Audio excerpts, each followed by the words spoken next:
স্বাধীনতাৰ ৮টা দশকৰ পিছতো উন্নয়নৰ মুখ নেদেখা এটা অঞ্চল মানকাছৰ দীপকাই দলবাৰী গাঁৱৰ ৰাইজে আজিও নেদেখিলে উন্নয়নৰ মুখ গাঁওখনত নাই যাতায়াতৰ সুব্যৱস্থা বিশুদ্ধ খোৱা পানী যোগান মেঘালয়ৰ পৰা বৈ অহা কালু নদীৰ ওপৰতো এখন পকী দলং নথকাত বিপদসংকুলভাৱে পাৰাপাৰ হ'বলগীয়া হৈছে অঞ্চলবাসীয়ে সৰ্বদিশতে অনগ্ৰসৰ বৃহৎ গাঁওখনৰ প্ৰতি চৰকাৰ তথা জনপ্ৰতিনিধিয়ে গুৰুত্ব নিদিয়াৰ অভিযোগ গাঁওবাসীৰ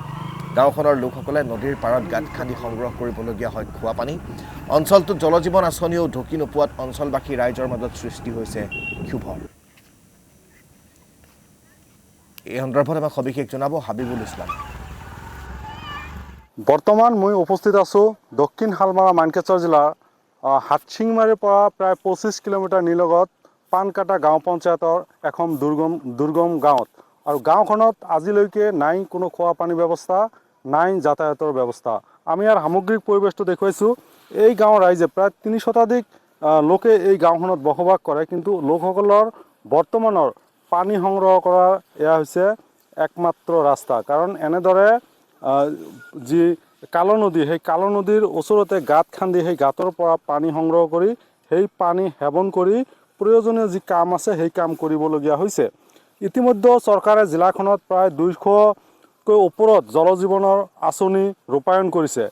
আৰু এই গাঁওখনত আজিলৈকে দেখা গ'ল চৰকাৰৰ যি হৰ ঘৰ জল হৰ ঘৰ নল হৰ ঘৰ জল এই আঁচনিয়ে ঢুকি নাপালে যাৰ ফলত আজিও পানীৰ বাবে কিন্তু হাহাকাৰ কৰিছে গাঁওখনৰ ৰাইজে আমি মহিলাসকল আছে এনেদৰে দেখা গৈছে সৰু শিশু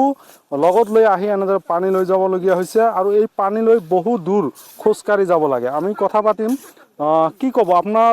এই গাঁওখনৰ নাম কি আছিলে দীপকাই দলবাৰী পানী খাওয়া যায় না আয়রন পানি আয়রন খাওয়া যায় না পানি নেওয়া খুব কষ্ট এই জায়গা পানি বুড়া কাশলে পানি পাইনে সেই কষ্ট এই জায়গার মধ্যে পানি দেওয়া তো কোনো বিধি ব্যবস্থা করে না সরকারে কোনো ব্যবস্থা করে জলজীবনের কোনো পাইপ বসাইছে নাকি না না কিচ্ছু করে নাকি জলজীবনের পানি পান নাই না না না কিচ্ছু পাইনি রাস্তা আছে আপনাদের রাস্তা নাই ঘাট নাই কিচ্ছু নাই এই জায়গাটাত কত মানুষ এরকম কষ্ট করি আছে বহুত মানুষ গাঁওটা মানে প্রত্যেক মানুষেরই একই অবস্থা হ্যাঁ 100 মানুষের এক অবস্থা সব মানুষের কি কোনো তো সরকারের ব্যবস্থা করে না বিভাগের কোনো মানুষ আছে না নাই আসছে কয় দেখি না বহুত মানুষ তো এদিকে নিয়ে যায় কোনো সরকার কোনো তো কিছু করে না এই যে এমএলএ এমপি না হ্যাঁ কোনো ব্যবস্থাই করে না কয় দেখি না মানুষ কি দাবি জানাবেন কি লাগে না না লাগে পানি ছানি পানি তো লাগে না পানি বিনা কার খাবার পাই না এদিকে পানি কয়দিন খাম কয় বছর খাম আৰু লোক আছে স্থানীয় যুৱক আছে আমি কথা পাতিম যেহেতু দেখা গৈছে গাঁওখনৰ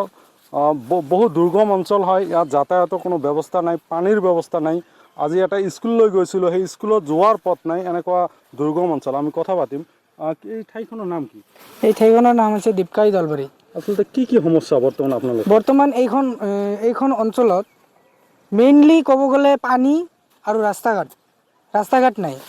চৰকাৰে যি জলজীৱন আঁচনি হৰ ঘৰ নল হৰ ঘৰ জল চৰকাৰৰ এইটো চৰকাৰৰ শ্লোগান ঠিকে আছে হৰ ঘৰ নল হৰ ঘৰ আঁচনি ঠিকে আছে কিন্তু অন্য বাহিৰা জায়গাত দিছে হয়তো বাট আমাৰ ইয়াতে কোনো ব্যৱস্থা কৰা নাই এতিয়ালৈকে তে চৰকাৰৰ ওচৰত এটাই দাবী জনাওঁ যে আমাৰ এই গাঁওখনত অতি সোনকালে এখন ৰাস্তা আৰু খোৱা পানীৰ ব্যৱস্থা কৰিব লাগে কিমান ঘৰ মানুহ আছে ইয়াত প্ৰায় 350-400 ঘৰ মানুহ আছে এই 350-400 ঘৰ মানুহ এই খোৱা পানীৰ ব্যৱস্থা ইয়াৰ পৰাই লয় পানী খোৱাৰ ব্যৱস্থা এইটোৱে আৰু চ'ৰ্চ নাই তে মই চৰকাৰৰ ওচৰত এটাই দাবী জনাওঁ যে সোনকালে আমাৰ এই অঞ্চলৰ